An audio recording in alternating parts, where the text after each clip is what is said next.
They said, "Well, that's my opinion, or that's what I thought was going on." Speculation. Yeah, it was Speculation. In other words, well, I believed.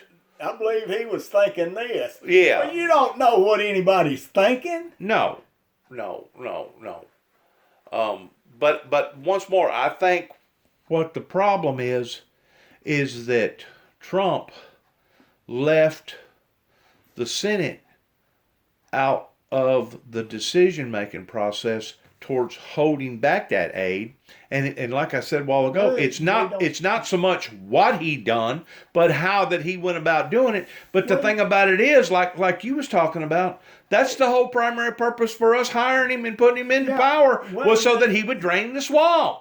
The thing about it, that's not. I mean, the Senate doesn't have none. They do that all. The State Department does that all the time without the Senate's permission. If they think something needs to be held up, they hold it up. Well, They- what this made morning- it look bad? Was they did it while Trump was talking to the. Well, not just that, but the fact of the matter is one of our allies is still in a current ongoing war with the Russians. And I think it was setting the wrong image to the rest of the global society that why would you claim that you're this country's friend that you're supporting towards becoming an independent nation or independent country, and while they're engaged in warfare, you're going to cut off their aid. What? No. The thing about it is there's more to the story other than just that, isn't it? Yeah, they said. There's more to the story. Well, they said a lot of them European countries, they held their aid up too while the election was going on down there.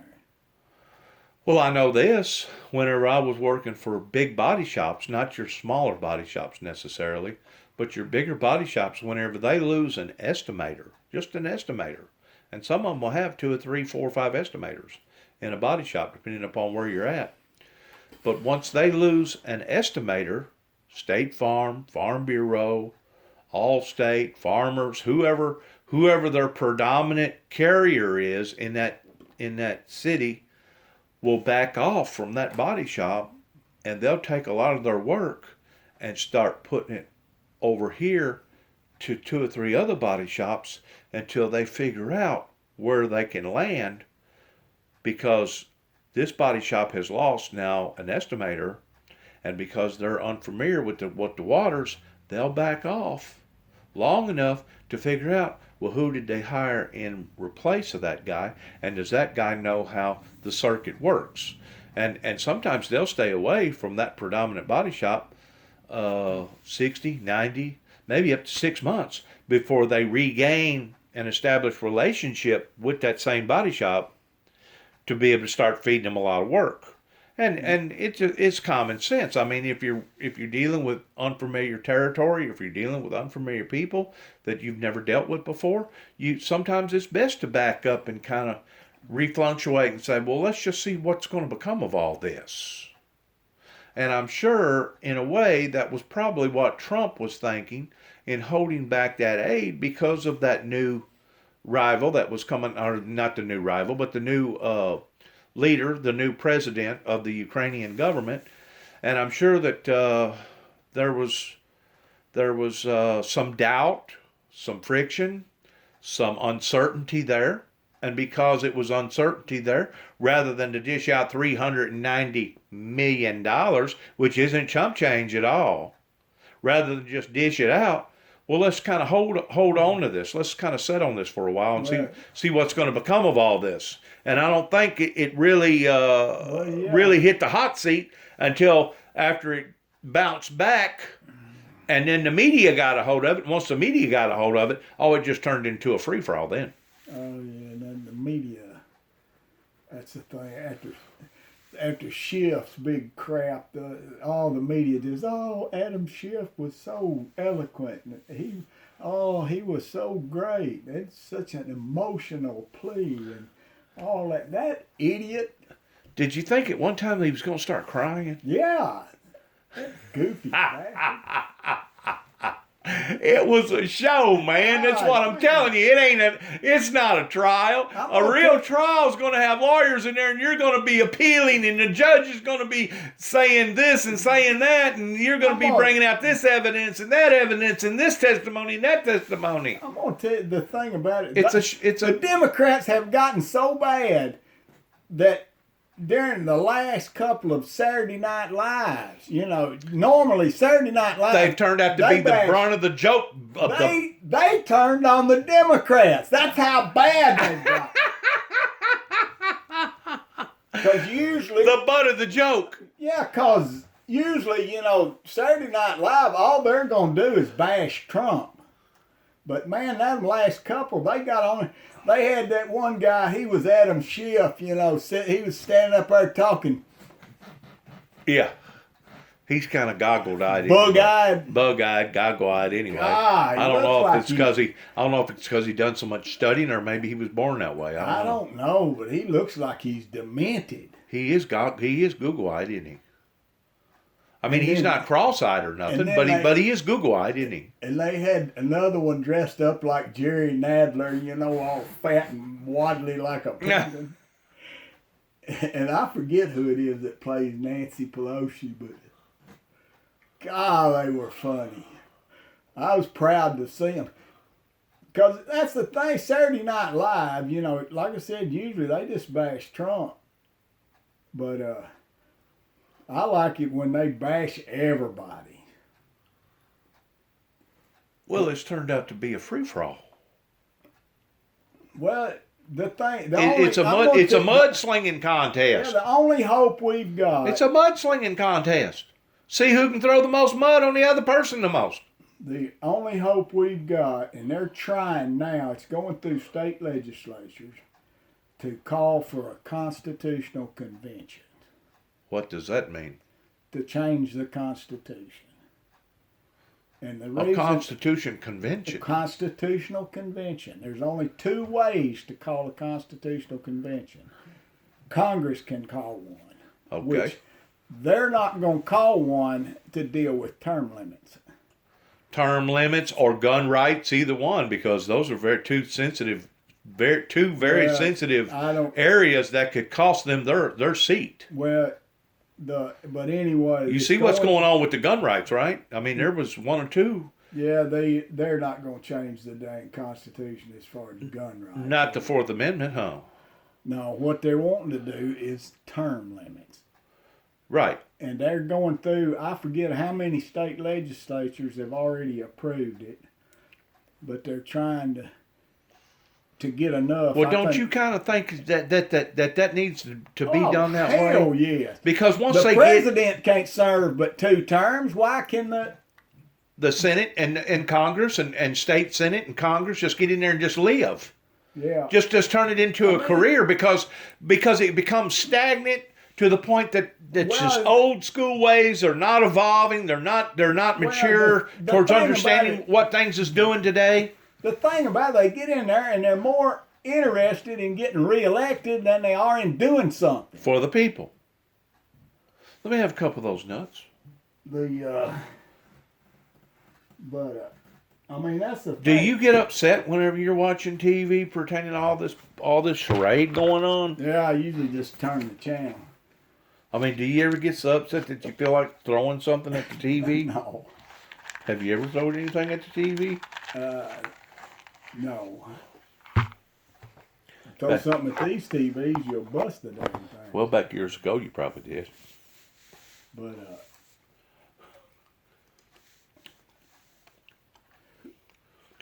it's just a show. That's all it is. And I still say it's not so much what he done, but how he went about doing it. Well, that's what has upset the apple cart.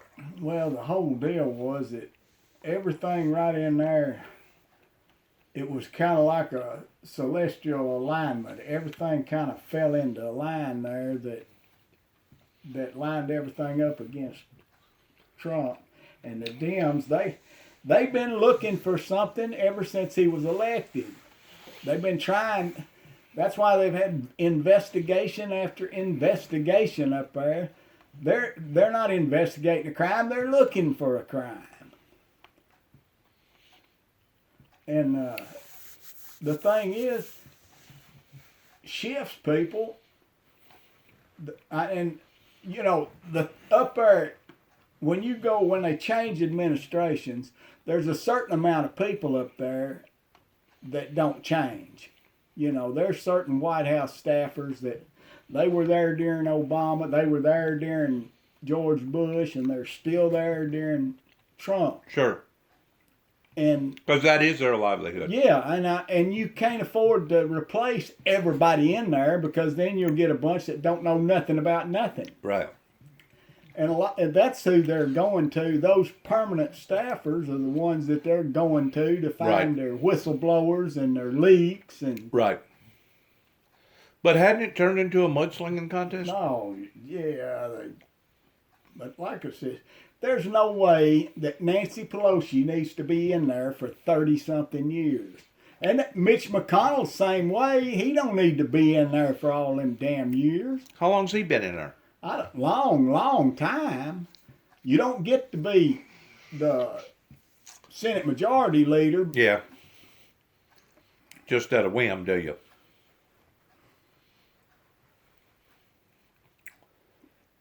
But she's kind of Nancy Pelosi. She's kind of she's a nut too. well, she's kind of vindictive, isn't she? Yeah, well, she's I'm gonna tell you, vindictive. she thinks she is somebody. She's vindictive. She takes a damn government airplane and goes back to California every weekend. She's vindictive, though, isn't she? In other words, She she'll don't- bring up stuff that happened 10, 12, 15, 20 years ago. Yeah, she don't. Which I can't say nothing because I basically plant my platform of occurrences that has happened in the past pertaining to throwing stones at various people that has caused the problems that we're now engaged in here in 2020. But mine is kind of rink-a-dink in comparison to their throwing stones. They're throwing boulders in comparison to our pebbles. You know what I'm saying? We got little pebbles that we're throwing in compared to their boulders. I see you guy over there across the road. What's his name? The cop over there? A cop. Ain't he a cop? Ain't he a Martin cop? Right up the road here from you? Oh yeah. Looks like he's got some company over there right now. Let's see, he keeps a house full. Right up the road here, or across the field. Yeah, Your road goes this way. yeah. Up there, Jimmy Brown. Yeah. How's old Kent doing? Been pretty good. He's got that daughter of his. She's what, about 5, 6 year old now? No, she ain't that old. I figured she's probably 5, 5. No, maybe 4. Are they still going to new home out here? Yeah, Are they? Are you still going out here? yeah, Are you? Brother Randy still preaching a good message? yeah. He kind of brings light into a bad situation pertaining to being humorous. And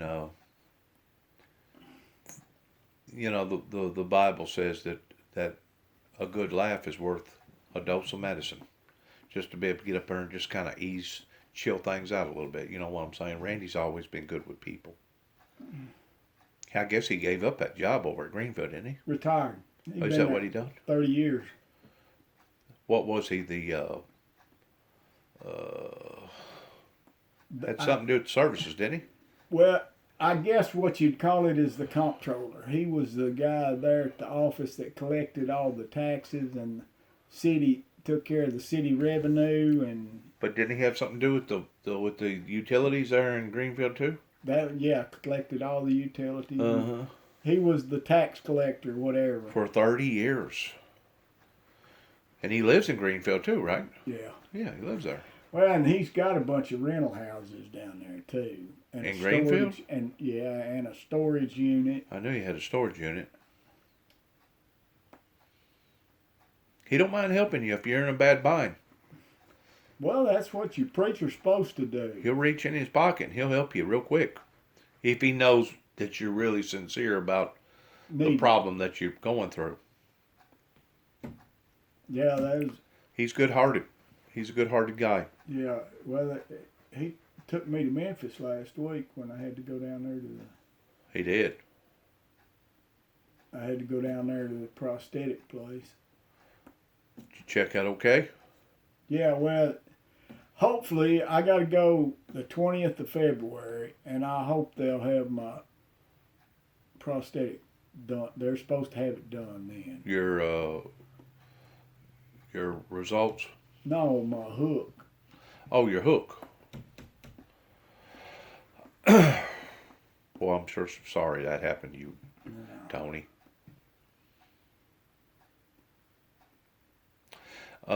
Since you've changed out your septic tank, is it now doing okay? Yeah. Good.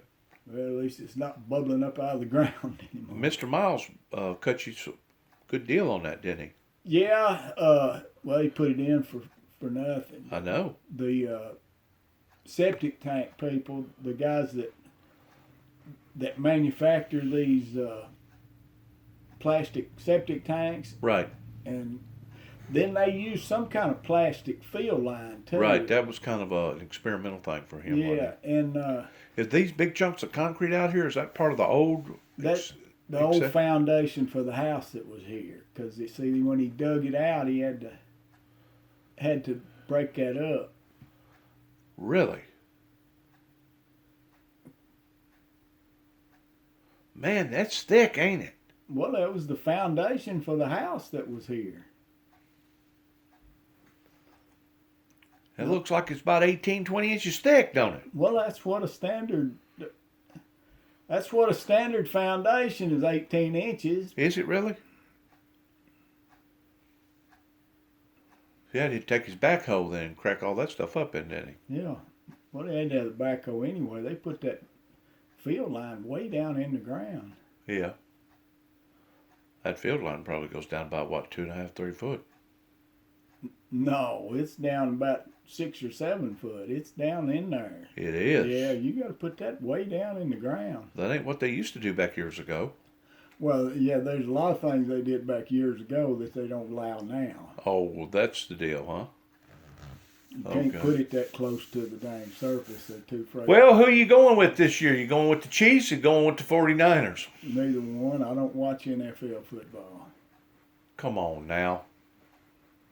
I haven't watched a game in 3 years. Tony, I still see you got some horses up there. Yeah, that's Carter's horses. Is it? But, no, once them idiots started kneeling for the national anthem, then I turned them off. Well, that kind of hurt their deal. Well, I don't aim to watch another game ever. That's kind of like whenever baseball went on a big strike back about 15 years ago. It done something to baseball, didn't it? Well, whenever they went to striking like that. Yeah, but the baseball's come back from that. But I can agree with their strike a lot more than I can agree with the dang kneeling for the national anthem. What was the purpose of that? Oh, that stupid Colin Kaepernick. He's the one that started all that crap. Just being defiant? He wanted to protest the cops mistreating black people.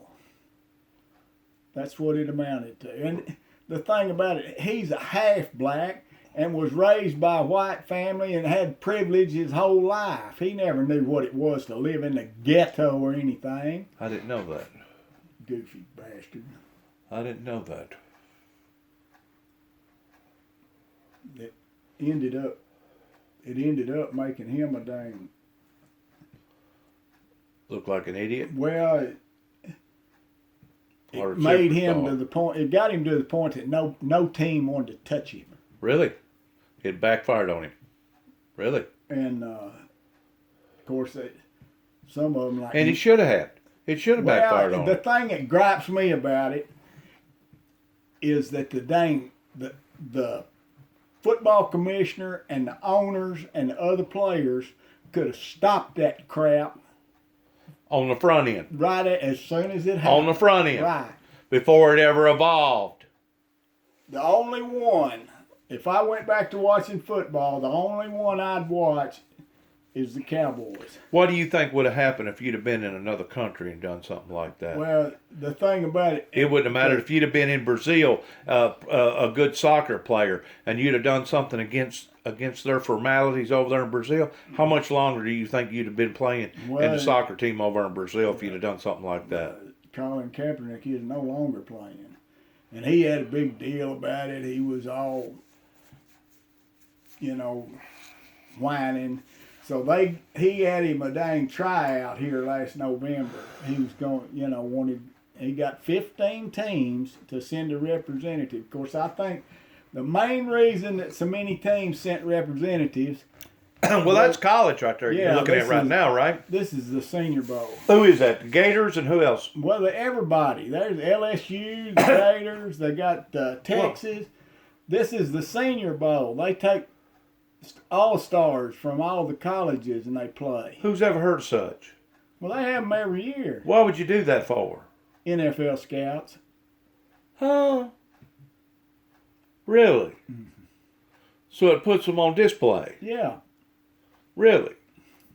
And some of them may get a golden opportunity? Well, most of these guys will be drafted. But somebody. Yeah, and this gives scouts a chance to see how they play with other people and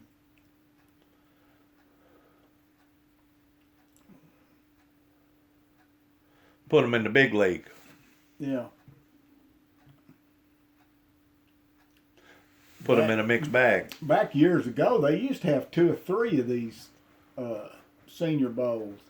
But now they've got so dang many bowl games that... I didn't know.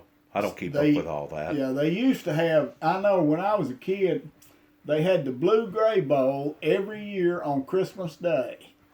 And it was all the all-stars from teams that didn't get to go to a bowl game.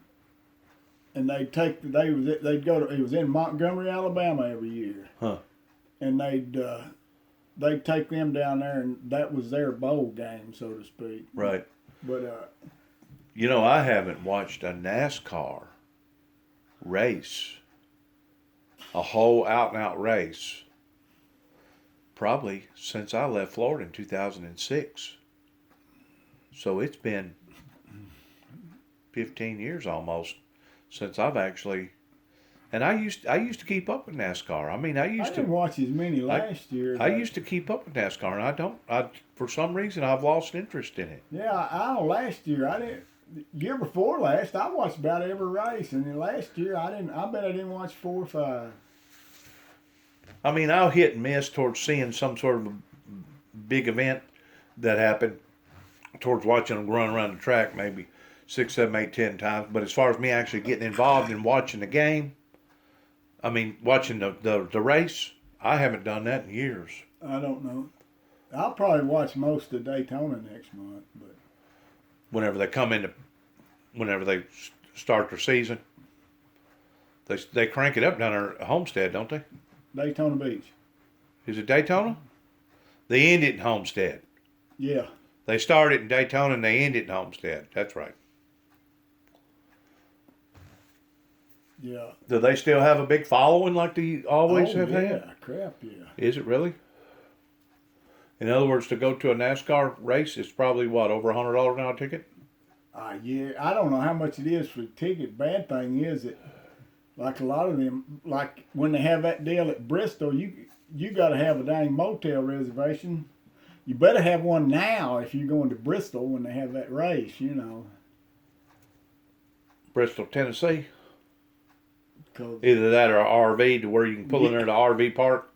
Have you ever watched the followers that go from race to race? I mean, that some of those guys got freaking RVs, man, is long and is big and is nicer than this trailer that you're living in right here. I'm talking about they really keep up with the circuit. You know what I'm saying? They keep up with the circuit, man. They're going to be there. It don't matter if it's in Virginia. It don't matter if it's down in Alabama. It don't matter if it's in Bristol.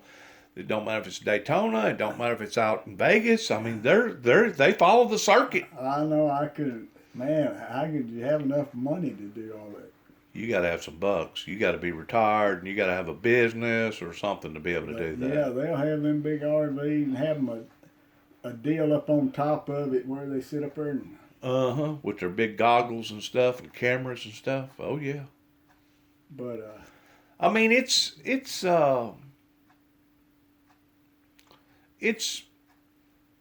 entertaining to be able to go to a big race like that and just see how everybody goes way out of their way just to be able to support their main guy, to follow the circuit like that.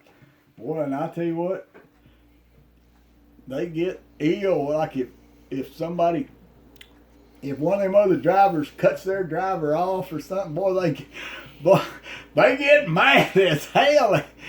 Liable to have a knockdown drag out right out there in the middle of the park. I know. Big Limble, they went, I forget where they went to. Oh, I went to Talladega one time. Talladega? Yeah. And of course, Big Limble, he was. So I ain't never been to that track. He was a big, I was told that's a nice track. That's supposed to be a fast track.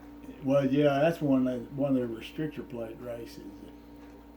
And they had, I can't think of the guy's name that Limble was big, because he's a commentator now. But anyway, he cut Earnhardt off. Of course, you know, the Earnhardt people are just, they're die-hard Earnhardts anyway. Oh, yeah. Know? Oh, yeah. And boy, they was so mad.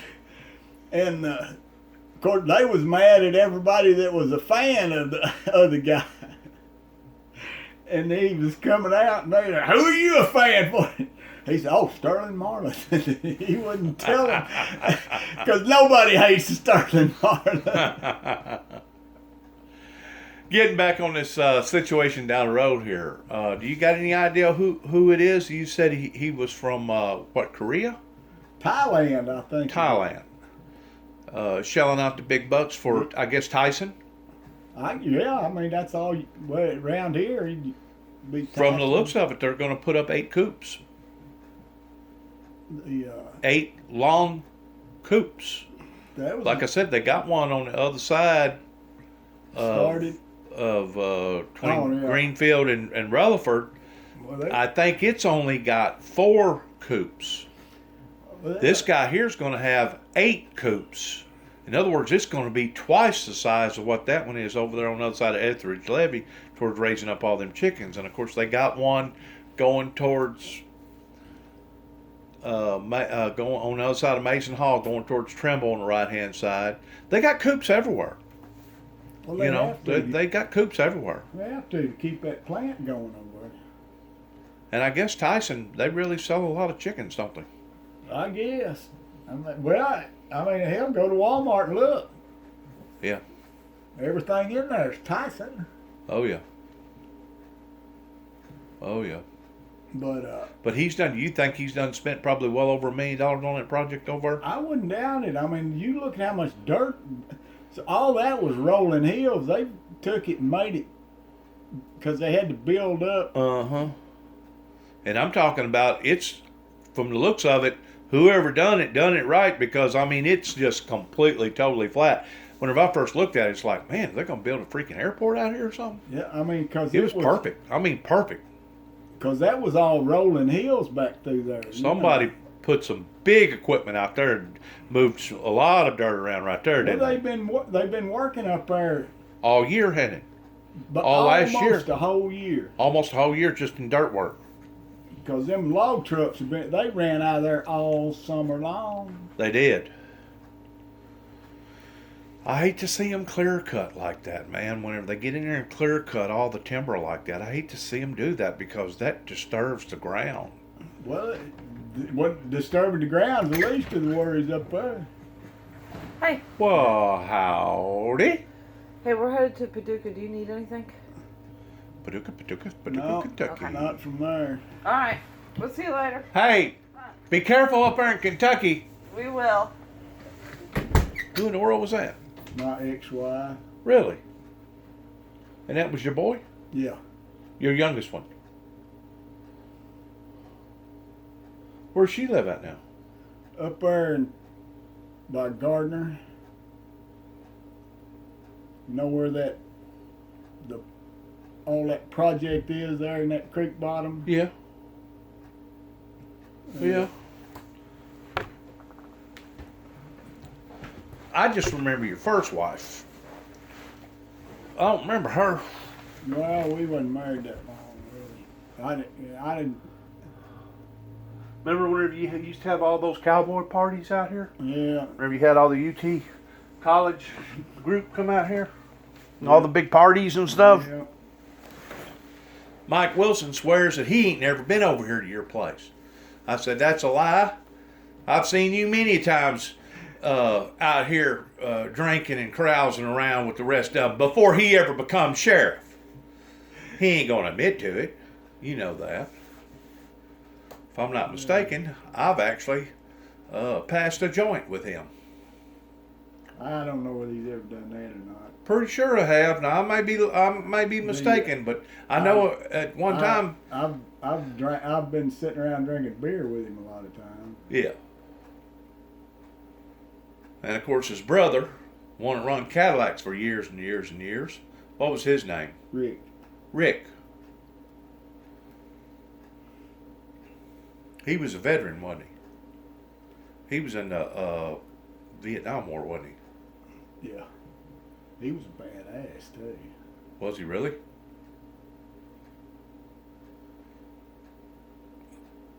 Yep. How did Mike wind up landing this sheriff job, do you know? I don't remember. I remember the first time He was a deputy for a while yeah before he ever became sheriff. Well, I mean, he just decided to run for it because I remember, of course, Cadillac. Old man Cadillac. Yeah, was. See, his original store wasn't there. No, His original store was over there, pretty close to where the theater is, the old theater. No, Used to be, right there on the Cadillac. corner. Right there on the corner is where Cadillac used to be. No, it was on further down Lindell Street there. Was it on further down? It was on Lindell Street. Yeah. I know it was on Lindell. Well, it was. Is it where that Mexican restaurant is now? Somewhere along in there. It was Okay. somewhere between that corner and the where the dry cleaners was. Right. 'Cause I don't remember. Was he right beside Vans? No, I don't think it was. It was further down than that, I think. You remember old man Van, his drugstore right there for years and years? Yeah, but because it was somewhere in that block, but it was kind of in the middle of all that. But anyways, he bought that corner up there, didn't he? What? Up there where Cadillac's is now. That was the old potato house years and years and years and years ago. I didn't know that. A potato house. Yeah, where like a big warehouse where they kept potatoes. You know how? I didn't know that. God, that's going way back, isn't it? And yeah, Cadillac, because Cadillac was out of business for what 4 or 5 years there, and then he moved up there to that. Cadillac was about the same age as old man Pierce, wasn't he? I guess. Remember Eddie Pierce? Yeah. Yeah, they were probably about the same. They was about the same age. But see, Mike was Cadillac's nephew by marriage. Really? That was because that was Mildred's. I think it was Mildred's sister's boys. Okay. Did you know her? Yeah. She used to waitress up there at the tea room.